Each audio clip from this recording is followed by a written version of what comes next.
পশ্চিমাঞ্চলের কার্স্ক প্রদেশে ইউক্রেনীয় সেনাদের অনুপ্রবেশ ও হামলা জোরালোভাবে প্রতিহত করা হচ্ছে বলে জানাচ্ছে রাশিয়া। অতিরিক্ত সেনা পাঠিয়ে ওই অঞ্চলে শক্তিশালী প্রতিরোধ গড়ে তোলা হয়েছে।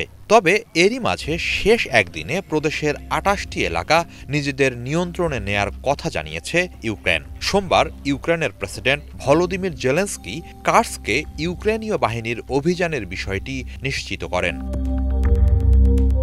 ইউক্রেনীয় সশস্ত্র বাহিনীর কমান্ডার ইন চিফ ওলেকজান্দার সিরস্কি জানিয়েছেন, কার্স্কের ১,০০০ বর্গ কিলোমিটারেরও বেশি এলাকার নিয়ন্ত্রণ নিয়েছে তার সেনারা।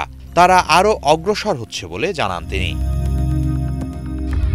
সোমবার কার্স্ক প্রদেশের ভারপ্রাপ্ত গভর্নর অ্যালেক্সেই স্মিরনভ জানান, ওই অঞ্চলে ইউক্রেনের হামলায় ১২ বেসামরিক নাগরিক নিহত ও ১২১ জন আহত হয়েছেন।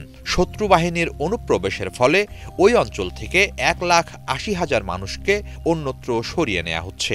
এরই মাঝে প্রায় ১,২০,০০০ মানুষকে সরিয়ে নেওয়া হয়েছে বলে জানান তিনি।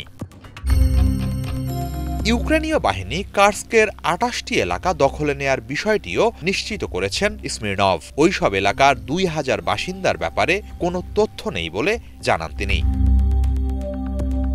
এদিকে উদ্ভূত পরিস্থিতিতে এক ভিডিও কনফারেন্সে রাশিয়ার নিরাপত্তা বাহিনীগুলোর শীর্ষ কর্মকর্তাদের সাথে বৈঠক করেছেন দেশটির প্রেসিডেন্ট ভ্লাদিমির পুতিন।